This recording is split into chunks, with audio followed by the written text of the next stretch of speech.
एक जो बात आपने अभी बताई कि जैसे आपने अपने टीचर से लिया कि आप बच्चा आपके पास आता है कि आप वो मेंटल सपोर्ट ले सके आपसे, बिल्कुल बिल्कुल तो कॉन्फिडेंस ले सके। जी जी। तो आज की मतलब मेंटल हेल्थ के बारे में आप क्या कहना चाहेंगे? बच्चों जैसे बच्चे अफेक्ट होते हैं हर छोटी छोटी चीज़ से, उसके बारे में आप क्या कहना चाहेंगे? Social media is playing a vital role जी इन देयर कैरेक्टर बिल्डिंग। क्या हो रहा है ना कि सोशल मीडिया मतलब एक तरफ से अच्छा भी है और एक तरफ से बुरा भी है, तो वो बैलेंस बिठाना कि कौन सी चीज़ अच्छी है कौन सी चीज़ बुरी है, ये बच्चे मैनेज नहीं कर पाते हैं। कुछ दिनों पहले एक बच्चा मेरी क्लास में किसी एक बहुत रिनोन्ड पर्सनैलिटी ऑफ फ्रीडम, मतलब जो स्वतंत्रता सेनानी है, उनके बारे में he was saying something wrong. तो फिर मैंने बोला कि बेटा आपने सिर्फ एक व्यक्ति का ओपिनियन सुन के आपने उनके बारे में ये राय बना ली, आप उनको टच कर सकते हैं क्या? मतलब कैन यू टच, मतलब हिज पर्सनैलिटी, हाँ उनका लेवल क्या उन्होंने किया क्या नहीं किया। तो ये वो सेइंग कि मैम नहीं ऐसा नहीं है, वो ऐसा था वो ऐसा था जो भी था। तो मैंने उनको बोला कि आप जाओ 10 किताबें पढ़ो जी 10 लोगों के ओपिनियन देखो कि उन्होंने क्या किया और क्या नहीं किया। Just because of that particular video आप उनको ऐसे नहीं बोल सकते हो। तो सब ये सारी चीज़ों पे लागू होता है कि आजकल ना क्या हो रहा है, जो हमको परोसा जा रहा है हम उससे अपने मन में जहर भर लेते हैं। जी हमको जहर भरना नहीं है, हमको लॉजिकल बातें करनी है, हमको लॉजिक्स पे जाना है। हम पढ़ क्यों रहे हैं? बिल्कुल। हम पढ़ाई कर रहे हैं ताकि हम सिविलाइज्ड बने, है ना? जी अच्छी लैंग्वेज बोलें, अच्छी बातें करें, लोगों को मतलब पॉजिटिविटी एक्सचेंज करें। जी अदरवाइज अनसिविलाइज्ड पर्सन्स में और सिविलाइज्ड पर्सन में डिफरेंस क्या रहेगा? बोलते हैं ना, मतलब सिविलाइजेशन अभी जो मतलब यूजुअली बच्चों को कहा जाता है कि हम लोग जनरलाइज कर देते हैं फैक्ट कि आज के बच्चों में तो तमीज़ ही नहीं है। जी मैं तो जितने बच्चों से मिलती हूँ सब में बहुत तमीज़ है और बहुत प्यार करते हैं, बहुत रिस्पेक्ट करते हैं। है मतलब जस्ट बिकॉज ऑफ मतलब क्या बोलना चाहिए उसको, सर्टेन नंबर ऑफ स्टूडेंट्स और सर्टेन नंबर ऑफ पीपल, एक group of section of people, जी एक सेक्शन ऑफ पीपल की वजह से या बच्चों की वजह से हम सारे जो अच्छे बच्चे हैं उनको क्रिटिसाइज नहीं कर सकते। बहुत अच्छी ये जनरेशन, बहुत टैलेंटेड है, बहुत अच्छा काम कर रही है, बहुत कुछ सीखने मिलता है। Being an assistant professor in a college, I do meet every day so many students और हर किसी से अलग में सीख लेती हूँ।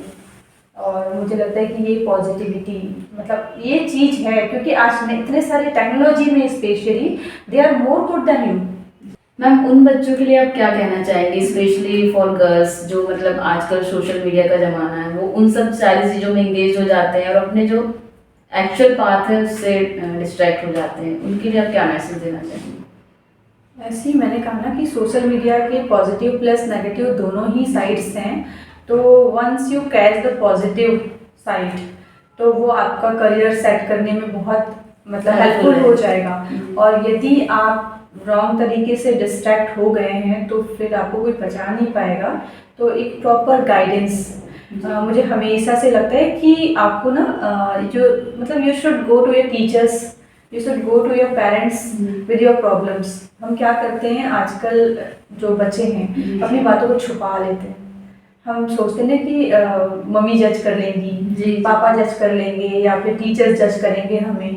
तो ये मतलब वो जज कर जाएं वो चल जाएगा, है ना? जो वे नहीं करते हैं सही गाइडेंस देते हैं, लेकिन हम बच्चों में वो डर रहता है कि हाँ मतलब जज्ड होने का डर रहता है, तो वो डर चल जाएगा। लेकिन यदि आपने सही टाइम पे सही चीज़ या कुछ भी रॉन्ग आपके साथ हो रहा है या कोई भी परेशानी आपको है, तो यदि आपने शेयर कर दी जो आपसे बड़े हैं समथिंग जो आप बहुत ट्रस्टवर्दी हैं, कह सकते हैं आप सबको मत बताइए, लेकिन जो आपके ट्रस्टवर्दी पेरेंट्स हैं या टीचर्स हैं समथिंग, कोई तो एक ऐसा टीचर दोस्त भी हो सकते हैं। हाँ दोस्त भी हो सकते हैं। जो दोस्त को मैं बहुत ज़्यादा ट्रस्ट नहीं करती हूँ क्योंकि वो भी सेम एज के हैं, है ना? हो सकते हैं, लेकिन फिर भी बड़ों को बताना ज़्यादा ज़रूरी मैं समझती हूँ कि उस टाइम आपने बता दिया और आपको सही गाइडेंस मिल गई, चाहे वो आपने रॉन्ग किया राइट किया, तो आप उस चीज़ से फिर रुक सकते हो। और यदि नहीं बताया छिपा लिया तो फिर आप उसका एंड पता नहीं कहाँ उसका होगा। एंड पता नहीं होगा कि आप किस रास्ते जाओगे। तो मुझे लगता है कि गाइडेंस होना बहुत ज़रूरी है, चाहे वो पेरेंट्स का हो, चाहे वो आपके रिलेशन में किसी का हो, बड़े है ना, या फिर टीचर्स का हो। तो बस बच्चों को इस तरीके से कनेक्ट होना चाहिए अपने इन लोगों से कि वो अपनी प्रॉब्लम शेयर कर पाएँ। अदरवाइज यदि आप गलत तरीके से कोई भी चीज़ आपके साथ होती है या समथिंग और आप नहीं बताते हो, तो वो फिर नेगेटिव इम्पैक्ट डाल सकती है आपकी रेस्ट ऑफ जो आने वाली लाइफ है उसमें। एक्चुअली होता ये है कि हम लोग सोशल मीडिया पे इतने ओपन अप होते हैं, बच्चे हो या आज की जो भी जनरेशन है, सोशल मीडिया पे हर चीज के बारे में ओपन अप होते हैं, लेकिन जो एक्चुअल लाइफ में प्रॉब्लम चल रही होती है वो हम कभी शेयर नहीं करते, जो हमको अंदर से डिस्ट्रॉय कर रही होती है। इतने सुसाइडल रेट्स जो बढ़ रहे हैं, इतने यंगस्टर्स सुसाइड कर रहे हैं, सक्सेसफुल लोग है ना सुसाइड कर रहे हैं। अभी दैनिक भास्कर में एक डेटा आया था जिसमें पूरा सुसाइडल मतलब सारे डेटा मतलब दिखाए गए थे कि कौन सी फील्ड से कितने लोगों ने, कितने फार्मर्स ने सुसाइड किया, कितनी जो न्यूली मैरिड हैं उन्होंने सुसाइड किया, कितने यंगस्टर्स ने, स्टूडेंट्स होते हैं पढ़ाई रिजल्ट्स के बाद कितने सारे डेटा उसमें दिए हुए थे। तो इन सब चीज़ों से हम अपने बच्चों को बचा सकते हैं, हमें भी थोड़ा सा मोल्ड होना पड़ेगा। और क्योंकि जनरेशन गैप है तो उसको हम भी, वो भी मैनेज करें, हम भी मैनेज करें, समझना पड़ेगा, दोनों को ही बैलेंस करना पड़ेगा। सिर्फ हम कोर्स देने से कि ये जनरेशन ही खराब है, नहीं है ना, आप ऐसे नहीं जनरलाइज कर सकते किसी भी फैक्ट को, या फिर यंगस्टर सोचे कि इनकी तो सोची पुरातन जमाने की, ये समझेंगे ही नहीं। तो ये वाली चीज़ नहीं होनी चाहिए, कम्युनिकेशन गैप नहीं होना चाहिए आई थिंक किसी भी रिलेशन में।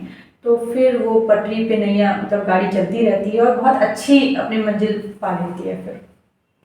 मैम इतनी सारी आपने बातें बताई, तो एक चीज़ मैं और जानना चाहूँगी कि वीमेन एम्पावरमेंट आपके लिए क्या है? वीमेन एम्पावरमेंट मीन्स कि वीमेन एम्पावरमेंट को मैं ऐसा देखती हूँ कि इक्वालिटी है ना, not just about the rights but also duties. एक एग्जाम्पल के थ्रू इसको क्लियर करते हैं कि यदि आप दो लोग साथ में रह रहे हैं इवन आफ्टर मैरिज है ना, तो जरूरी नहीं है कि मेल ही बिल पे करेंगे। बिल्कुल, आप इतने इंडिपेंडेंट रहो कि आप भी समटाइम्स बिल पे कर लो, अपने हाउस का रेंट आप पे कर सकते हो। जरूरी नहीं है कि आप साथ में रह रहे हैं तो सामने वाला ही पे करेगा। आप अपने थॉट्स के लिए बहुत क्लियर रहो, जो आपकी विचारधाराएं हैं, तो हर जगह पे कॉम्प्रोमाइज़ करने की ज़रूरत नहीं है। आपको ना अब कदम से कदम बढ़ा के और मिला के चलने की ज़रूरत है। सिर्फ मैं कमज़ोर हूँ बोल के अपने मतलब कि मुझे साथ में लेकर चलो, ये वाली कहानी अब बची नहीं है।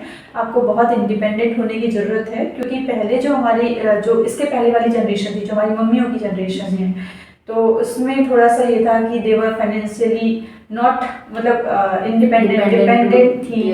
तो हाँ, बहुत सारी चीज़ों में कॉम्प्रोमाइज़ कर लेते हैं वो, और हमसे उम्मीद करते हैं कि हम भी कर लें। तो ये थोड़ी सी कम्युनिकेशन गैप, जनरेशन गैप आप कह सकते हैं कि ये चीज़ें आ जाएंगी।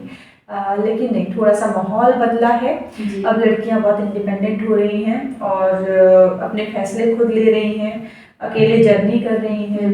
तो ये सब चीज़ें हैं, पॉजिटिव हो रही हैं, positive life towards your life. अब लोग बहुत सारे फैक्ट्स और डेटा हैं, उनके बारे में बात नहीं करते, लेकिन लाइफ को खुद से जीने के तरीके उनको आ रहे हैं। और जो अभी की गर्ल्स हैं उनको भी मैं कहूँगी कि बेटा लाइफ बहुत टफ है, आपको इंडिपेंडेंट होना ही है। तो मतलब मेरे फादर इन लॉ हमेशा कहते हैं कि आज की डेट पे भूखा वही है जो मक्कार है ना। तो जो काम नहीं कर रहा है उसके पास पैसे नहीं है। यदि आप काम करोगे तो आप अपनी लाइवलीहुड कमा सकते हो, कुछ भी काम कर लो। हाँ बिल्कुल, ये कॉन्सेप्ट तो हमको फॉरेन से भी सीखना चाहिए। वहाँ पे पार्ट टाइम जॉब्स करते हैं बच्चे, पढ़ाई कर लेते हैं, चाहे वो लड़की हो लड़का हो।